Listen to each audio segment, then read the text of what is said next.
Joining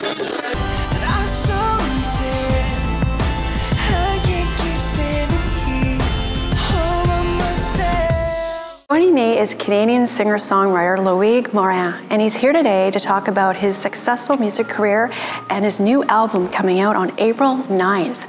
Welcome! Thank you very much, Christine. Bienvenue! Merci! So, when did your passion for music begin?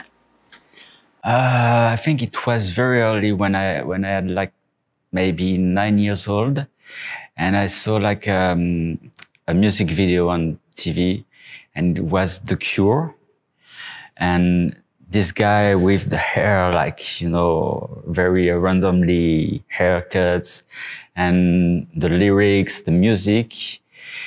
And I took a tennis racket, and I went through front of the mirror, and I started to play like that. It was the beginning of my love with music. Yes. Did you take singing lessons, guitar lessons? Yeah, a bit of both, but I'm not really good with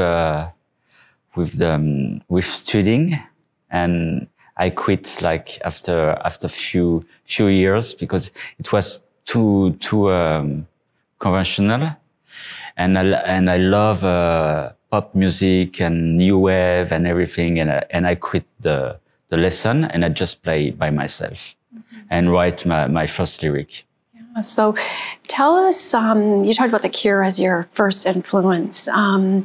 Did you come from a music background, like a family who played guitar, sang? Yeah, my family, they're in, I don't know, in French, ce sont des marins. Okay. Des marins, and everybody like play music on board.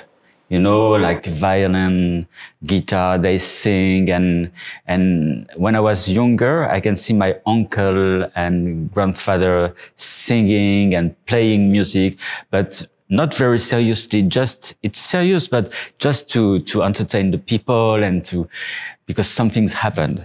And I think love of music came from this part of my family. Yeah, so yes. The passion, right? The passion, music for love, music for, yeah, it was not music to be like an instrumentist, to play very seriously. No, it was to say something. Tell us about your first professional music performance. First, like professional, yeah, it was in France. I had 18 years old, yes, and he was with a big singer in France. He's very famous. His name is William Scheller, and it was before him.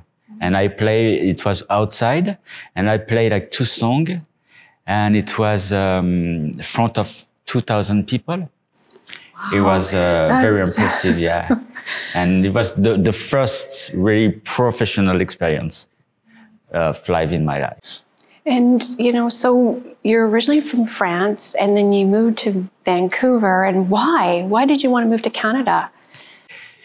You know, because in France we had like a nice life. Like, I mean, we have a car, we had an apartment, we had everything that we can stay there forever.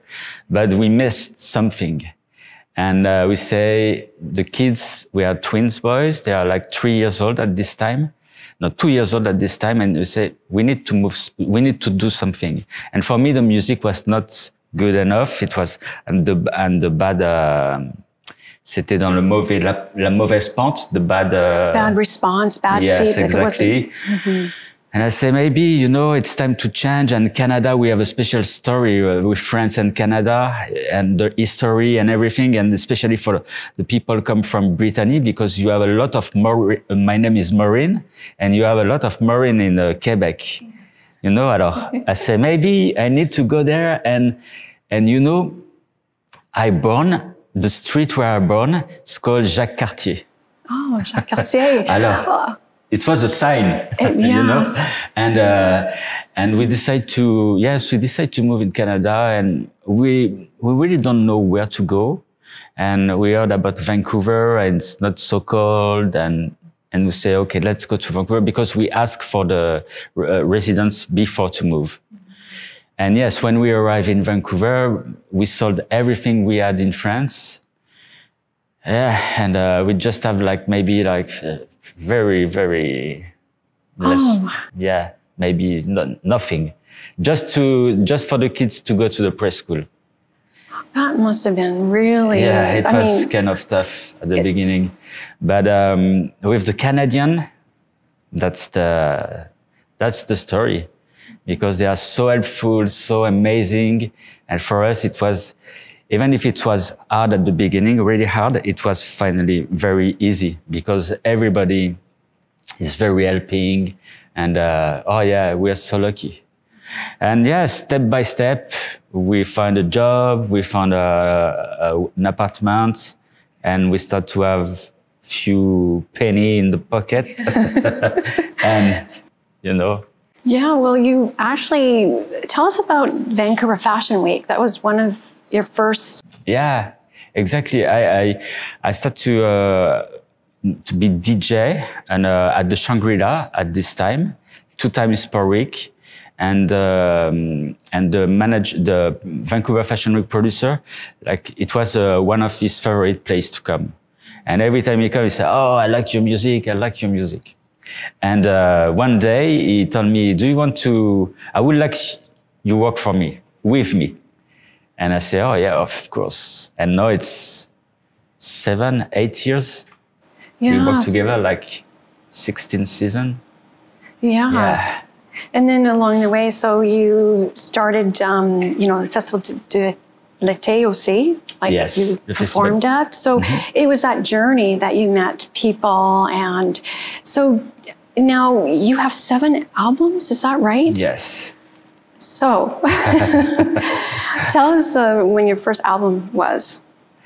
When my first album was, it was with the guy I say, William Scheller, because he was the producer. And it was the beginning of my story. And I launched this album, and after that, another one. And yeah, step by step, when I arrived in Canada, it's my 3rd album in Canada. Yes, 1, 2, 3. It will be the 4th one. Yes.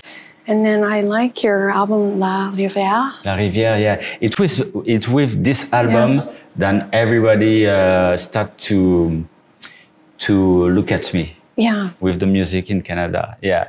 And I had a very good review, and the people start following me, and yeah, it was really good. After that, I launched Citadel. It's a good album, but I think it's an album like maybe like more.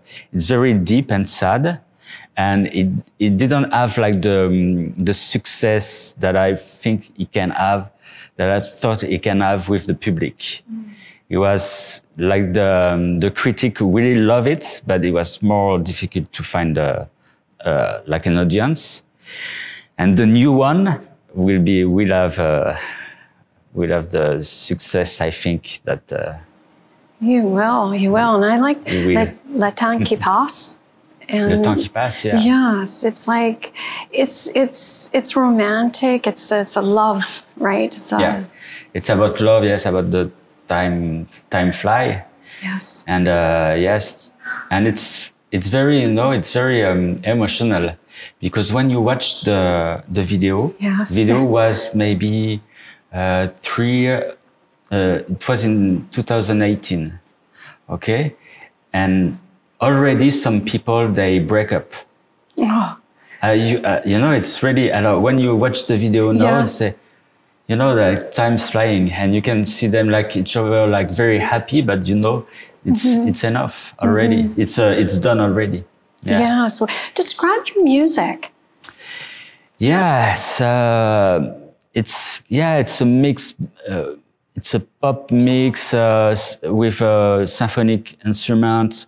With it's one of the best thing that I can say. It's when my music play at CBC or on the radio, the people say, "Oh, it's Loig Morin. It's his sound." they can know it's because c'est très reconnaissable. It's unique. C'est vrai, voilà, c'est ça, c'est unique. Donc ça, c'est it's an honor for me. And it's really a mix of.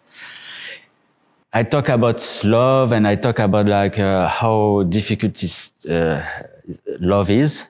Like, and you don't love people the same like you have 20 or 30 or 40 or 50 years old. It's every time it's a different love.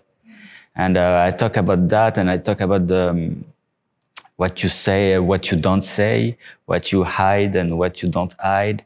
All the kind of stuff that we can live, or we can have it in our heart. And just I share that with the audience, and some audience say, "Oh, it's the same than me." Yes, you can relate. And where do you get your inspiration? I don't know.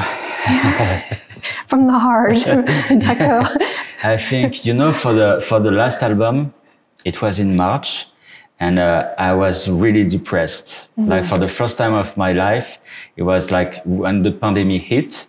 And It's true, like I really enjoyed to be with people and have party or have like meeting, and I think it's one of the thing. And at this time the people start to have appetizer, like to drink with a Zoom. Oh yeah. And I did it one time, 2 times, and after that I say I very hate it, and I drink too much in the same time, And I quit drinking, and I just like hit the bottom. Yeah. And it was very difficult, and step by step. And I met a very nice woman, a doctor, and we talk a lot together, and I'm back. Yes. Yeah, that's why the album, I think the new album is very authentic, and the song, they are very authentic, and maybe it will be one of the key of the success for this album, because it's really me, and I didn't hide the thing. I just say it. Like it's authentic, and also when you're going through depression or whatever you're going through, you write about it in your music. So your music you can relate to it. You can, there's other people who are suffering, they can relate to your music. But tell us about your duet with Jill Barber. Yes, it was a very nice meeting. It was last summer. We had a TV show, and but I had a TV show at my place and her at her place. And the guy, like the producer, when he meets me, he say, "Oh, I think you will love Jill Barber because she has the kind of voice that you like. And if you want, I can organize a meeting between you and Jill." And I say, "Oh, yes, of course." And 1 month after that, we had a meeting at his place, and I met Jill, and we start to talk and to be like friends, and after that, we play at the Festival d'été together. And I had this song, Romance à l'italienne, and I think, and I thought about her, and I said, you would like to sing on this song?" And she sent me an email. She said, "I love this song. I love this song." And voila. It's like you want to be there. It's romantic. Yes. And where was that filmed? It's filmed White Cliff Park. Yeah. It's beautiful. And it's really beautiful. And you don't really know where it is. Like it's kind of Canada, but you don't know. So it's Europe. Yeah. Maybe you say it's in Italy. Or Yes. And what has the feedback been like? Sorry? The feedback. The response. Yeah. The feedback is really good. Yeah, it's really good. It's like everybody played the video everywhere in Canada, and even more. And the response is really good. And the video was about to catch love. That's mean when we made the video, we say, okay, we need to film the video in 4 hours maximum, 3 hours. And after that, we need to make the editing in 3 hours to keep the essence of love. Don't to say, okay, maybe I can do that. No, We just want to keep the essences. That's why when you watch the video, you can feel we are a couple. Like you say, wow, but they are together. And yeah, it was the concept of the video. It's like connection.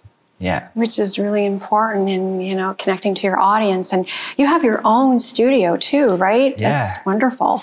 Yeah, it's especially during the pandemic, it was good because I can it's like a refuge. Yeah, and I go and I can. The good thing and the bad things. The good thing is I can walk whenever I want, but the bad thing is with my family because sometimes it's hard to to separate. Yeah, which can. Yeah. So tell us about your new album coming out.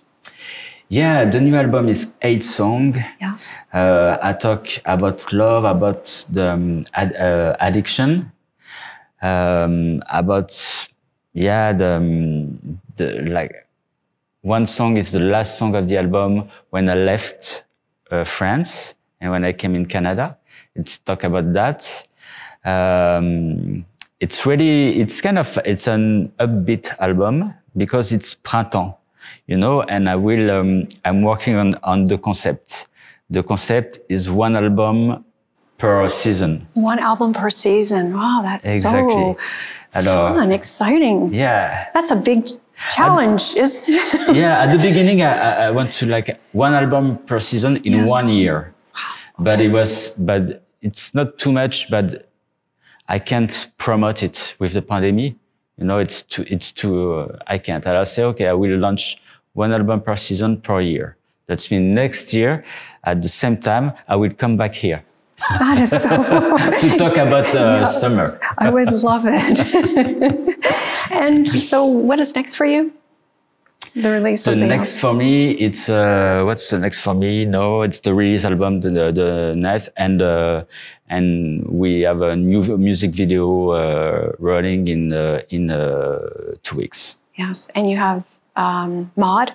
And Maude, yeah, Maude's coming in the video because the first song was with Jill Barber, where she sang with me one song, but all the other song is with Maude. And I worked with Maude before, and I love Maude. I love her. I love her voice, and she's very positive woman. She's very. I really need her to be in the concept, you know. And yeah, we have super good relation together, and she's a big part of the success. Exciting, and people want to listen to your music. Where can they go? Everywhere. Like Spotify, iTunes. You can reach me by email on my website, and you can have a vinyl album or everywhere.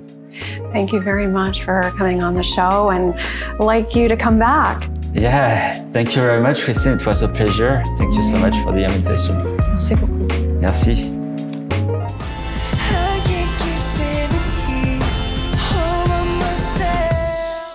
Yes, and you leave your portrait or your photos behind. Yeah. You know, you let your imagination run wild. And I like the part you're starting slow, like it's in pace, right? It's like you're starting slow driving and then it goes backwards.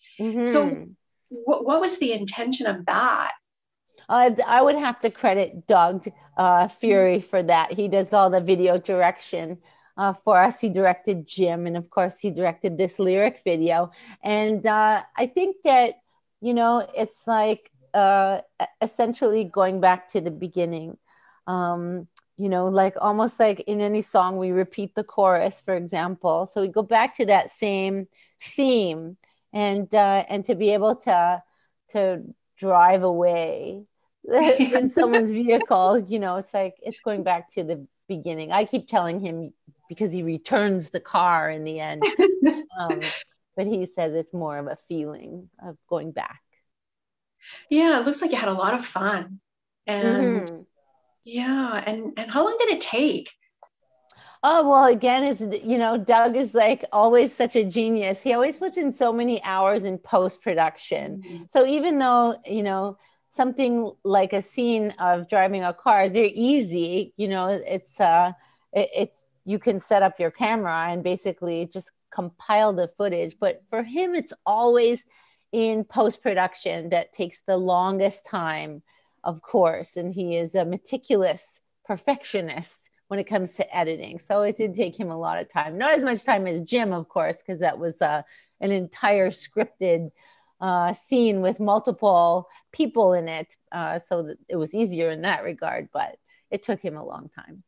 Yes, and it was shot in Toronto, right? And I was trying to look for the signs, but absolutely. Yeah. And what's the feedback been like so far? People seem to really like the song, and again, it's a dance song, just like other songs we've done in the past that have been dance songs. Like Spaceman was a dance song, and then the remix came out, which was even dancier. And there've been lots of remixes of other singles in the past.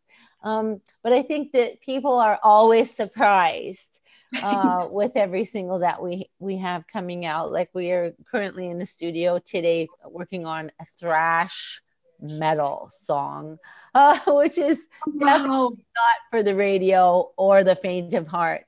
But again, it's it's the luck that I've always had of just being able to just seamlessly kind of be able to go in and out of different genres. So Stiff Naked fans tend to really respond very well. Well, you're certainly a role model, and you have such you're writing, like you write poetry, and like that's like storytelling, like you're a storyteller as well, and yeah. And where do your ideas come from? Like, with Jim, like where do you find your place to get your inspiration from? Is there a particular room, or do you like? Well, I think that like Jim, for example, was the whole song was written around the line. One line was "You never loved me," and it's basically the end of a relationship. When you realize that person didn't really care about you anyway, and it's usually the final straw for most of us in any relationship that doesn't work. And so it kind of started there. But that song was, when we were writing it, it was very dramatic. It's very vaudevillian, the whole song. And performing it live is also like a Broadway show. It's not a simple little song. It's very dramatic, and the feeling is very dramatic.